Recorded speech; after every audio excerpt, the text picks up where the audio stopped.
राजस्थान ने मोदी की वाणी का मान रखा। इसके लिए आप सभी का मैं सिर झुका करके वंदन करता हूं।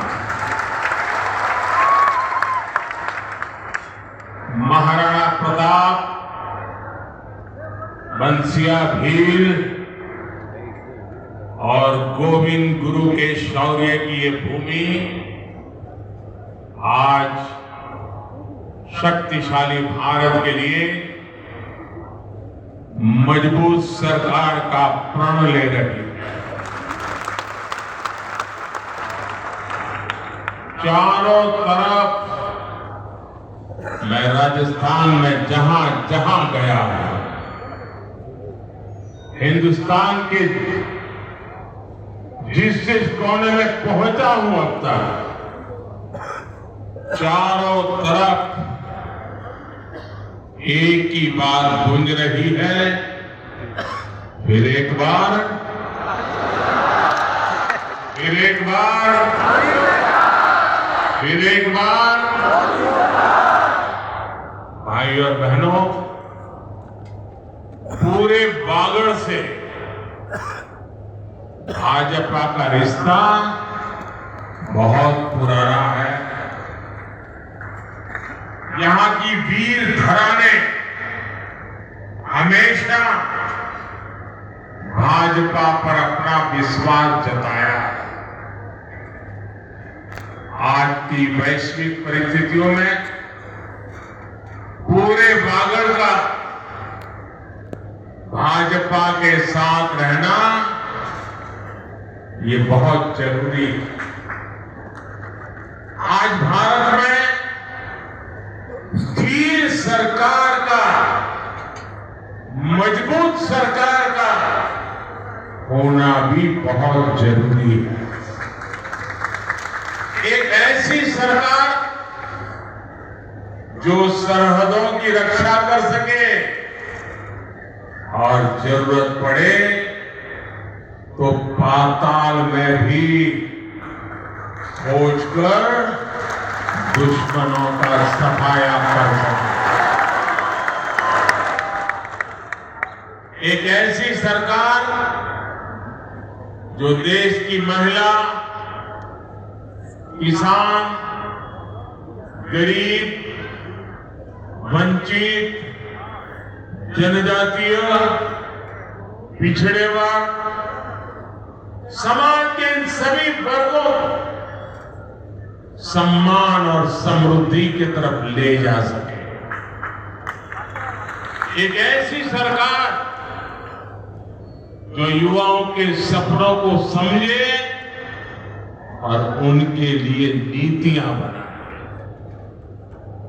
और एक ऐसी सरकार जो देश में भविष्य के हिसाब से इंफ्रास्ट्रक्चर का निर्माण कर सके। हमारा 10 साल का ट्रैक रिकॉर्ड गवाह है। ये काम सिर्फ और सिर्फ भाजपा ही कर सकती है।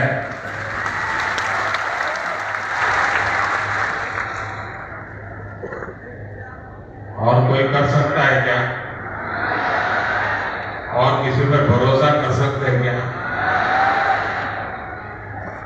और लोग यहाँ वोट मांगने के लिए निकले हैं, उनको पूछो तो भाई, इतना बड़ा देश, एक नाम तो बताओ, हम किसको सुपुर्द करें? बताओ, कोई नाम बता सकते हैं क्या? कोई नाम बता सकते हैं क्या? क्या आप ऐसे जिसका नाम ही नहीं है, पहचान नहीं है, पुराना कोई रिकॉर्ड का आता पता नहीं है, क्या उसको इतना बड़ा देश दे सकते हैं क्या? क्या आपके सपनों को उनके भरोसे छोड़ सकते हैं क्या? क्या आपके बच्चों के भविष्य को उनके हवाले कर सकते हैं क्या? ये मोदी है, जिसको आप जानते हैं ना, जानते हैं ना, 23 साल से हो गए, 13 साल गुजरात में भी ये डूंगरपुर बांसवाड़ा के लोगों ने तो मुझे बहुत निकट से देखा और मैं तो आपके लिए एक प्रकार से घर का ही हूं।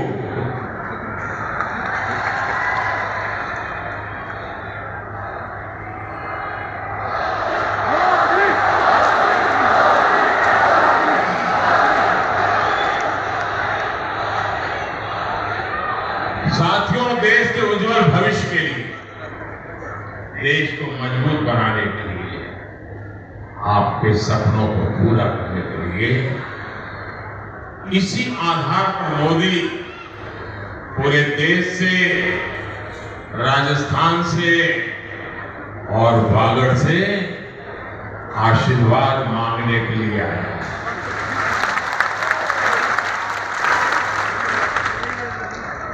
भाइयों और बहनों,